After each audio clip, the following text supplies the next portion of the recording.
Assalamualaikum warahmatullahi wabarakatuh. Seluruh bangsa dan setanah air, jumpa lagi di channel Jagat Lub itu. Semoga dalam keadaan sehat, tak kurang satu apa rahmat barokah salam Allah curahkan untuk kita semua. Said Muda Qori menyampaikan beberapa hal terkait tindak lanjut podcast bersama pada Suka Kang Yusuf, bahwa Said Muda Qori akan bikin sebuah kajian ilmiah nanti akan dibukukan, akan disempurnakan, ditaskih ya, kepada pihak-pihak yang notabene menguasai ilmu kenasaban untuk dijadikan sebuah buku menjadi referensi kuat biar dibaca oleh masyarakat terkait pemahaman mengenai siapa dzurriyyah Rasulullah SAW yang sebenarnya. Baik apa yang disampaikan oleh Said Muda Qori tentunya harus kita dukung ya, siapapun lah masyarakat. Tidak memandang itu siapa, karena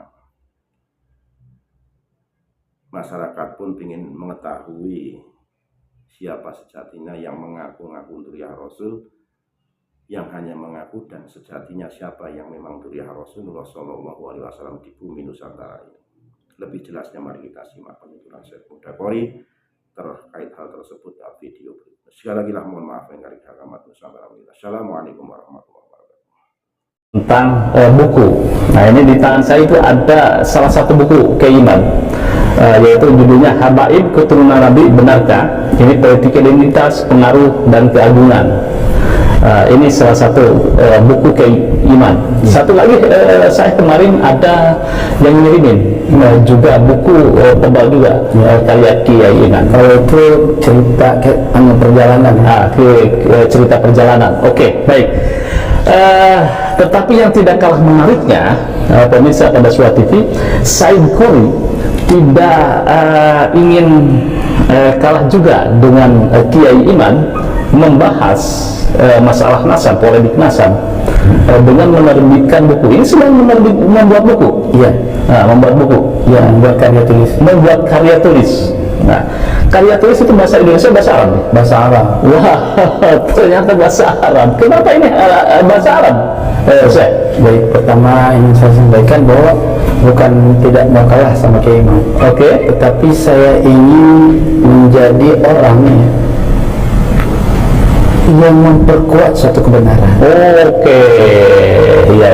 Bahasanya di situ ingin memperkuat kajian Kiai Iman. Ya. Oke. Saya teringat ketika seekor semut berusaha mematikan api waktu membakar Nabi Ibrahim alaihissalam. Iya. Jadi seekor cicak ngomong, semut, apa faedah kamu memadamkan api? Nggak akan padam itu api, Apalagi kau kecil ya. Jadi semut menjawab dengan cerdas. Dia bilang, aku tidak punya kemampuan untuk mematikan api yang besar itu. Oke, iya. Tapi setidaknya aku ada usaha kebaikan untuk melindungi Nabi Ibrahim alaihissalam. Dan tercatat nanti di akhirat itu kan sebagai pembela. Iya. Oke, itu seperti itu ya. Jadi kembali lagi, bukan arti tidak mau kalah, tapi saya ingin menjadi hamba Allah yang berusaha untuk memperkuat satu kebenaran. Baik, gitu kan. Oke, memperkuat sebuah kebenaran. Menurut Anda memang meyakini kebenaran kajian Kiai Iman? Ya, sebagaimana saya sudah sampaikan sebelumnya tentang keterkaitan saya sejarah histori sebelumnya. Ya, intinya saya ini sudah menemukan kebenarannya Kiai Iman, dan saya ingin sampaikan kepada siapapun yang punya ilmu, kalau Anda meneliti dan mengkaji berbagai sumber nasab, Anda pasti bertemu bahwa Kiai Iman orang benar. Dan apa yang disampaikan oleh Kiai Iman itu alal haq, bukan didasari oleh ketidaksukaan. Kalau didasari oleh ketidaksukaan itu mustahil. Mustahilnya Kiai Iman itu muhibbin. Bahkan dalam karya fi qaulil jadid. Kadimnya. Dalam dulu kitab Al-Fikratul Nahdiyah. Dan saya juga sebelum kenal Kiai Imad itu saya orang membaca kitab Al-Fikratul Nahdiyah. Saya lihat ini anjing nih orang Banten, siapa orangnya? Jadi di pikiran saya itu orangnya udah tua, di awal itu. Nah subhanallah, mungkin karena saya sebab mengkaji kitab beliau ya, jadi saya menemukan sosok Kiai Imad, gitu kan. Nah memang di dalam kitab dia itu dia menyebutkan bahwa Ba'alawi itu adalah cucu Ubaidillah. Memang disebutkan. Namun ya bukan berarti sekarang beliau menolaknya itu sentimen, bukan, tetapi karena faktor penelitian. Faktor riset kita sehingga dia menemukan itu gitu. Artinya itu dicabut. Nah itu disebut kaul kadim dan sekarang adalah kaul jadid.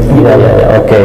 Bagaimana Imam Syafi'i juga punya kaul kadim, kaul jadid. Bukan arti hal ini menyamakan dengan kaidah Imam Syafi'i. Setidaknya manusia itu punya retorika sejarah. Dulu dia mengakui, setelah ini ketika dia mendapatkan satu informasi yang akurat dan benar, dia menolak yang sebelumnya, begitu ya. Baik, kembali kepada apa kajian Anda ini, apa buku Anda ini, judulnya apa Syekh? Judulnya Ar-Risalatul Latifah. Isinya tentang apa saja? Isinya ya tentang pembatalan nasabah alawi yang berdasarkan retorika kita. Cuman dalam hal ini perlu tuan ketahui bahwa karya tulis saya ini hanya spekulasinya adalah membahas retorika jalur-jalur mana yang dapat membatalkan nasabah alawi. Kalau Kiai Imad kan dia dari penjelasannya itu rinci ya, artinya panjang lebar, dari di situ ada lengkapnya di dalam bahasa Indonesia, bagaimana tata cara menyebut nasab, pembentukan nasab, dari mana batalnya, kan gitu. Nah kalau saya hanya membuat retorika dari kurang lebih sekitar 4 judul pembahasan, 4 subjudul ya. Apa saja itu? Ya diantaranya ditinjau dari metode subutun nasab dalam bahasa Arab sebuah. Jadi tinjauan batalnya nasab Ba'alawi ditinjau dari metodologi subutun nasab, penetapan nasab, dia batal. Gitu kan? Kenapa?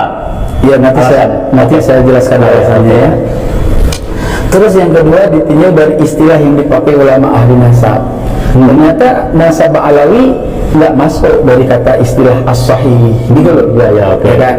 Nah, makbulun pun nggak masuk. Jadi yang masuk adalah masbuk. Nah, dari istilah-istilah yang dipakai oleh ahli nasab itulah saya menepasnya, gitu loh. Nah, nanti di situ ada terkait kitab sejamannya. Nah, terus ketiga ditinjau dari sudut sanad periwayatan nasabnya Ba'alawi.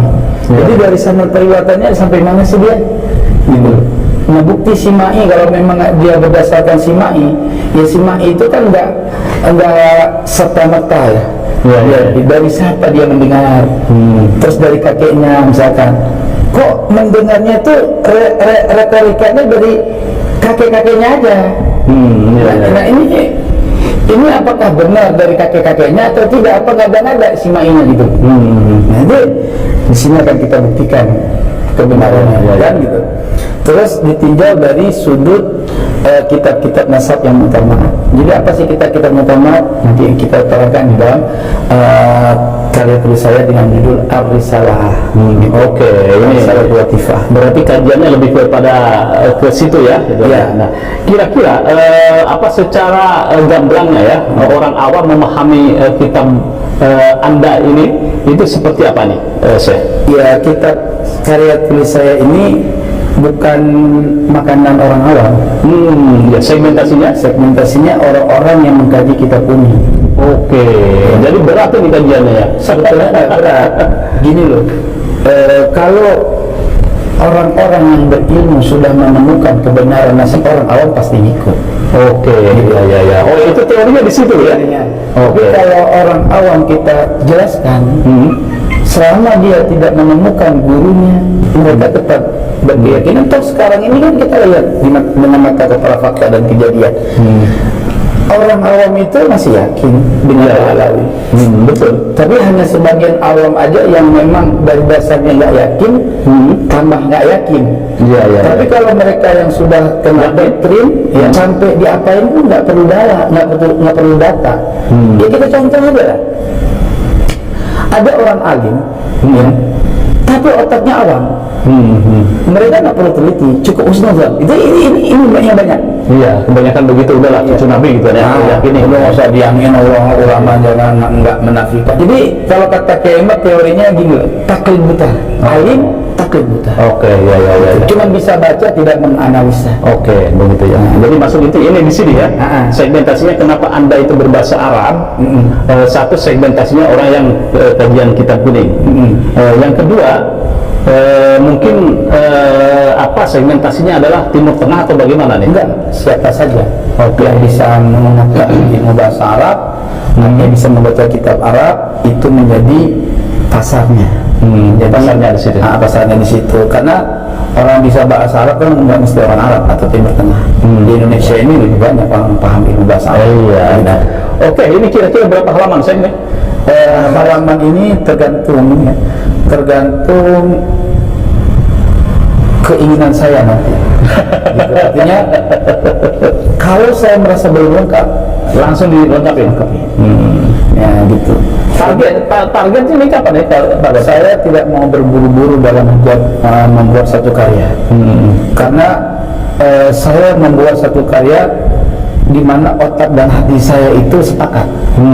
Jadi ketika saya menuliskan sesuatu tenang. Nah ketika saya tidak tenang, saya nggak menulis. Karena endingnya nanti rawatnya itu terlalu banyak. Dimodal sendiri ini bagi saya buka satu karya, terus saya kasih orang mentashih, termasuk Kiai Imad akan mentashih saya punya karya. Dan ada beberapa orang lain, dan kemudian yang satu lagi sudah meninggal yang mau mentashih. Mudah-mudahan beliau dapat keluasan kubur oleh Allah, diampunkan segala kesalahannya. Itu Kiai Taufik ya dari Cilacap. Nah nanti setelah pentashih itu sudah menangani, saya kasih siapa yang mau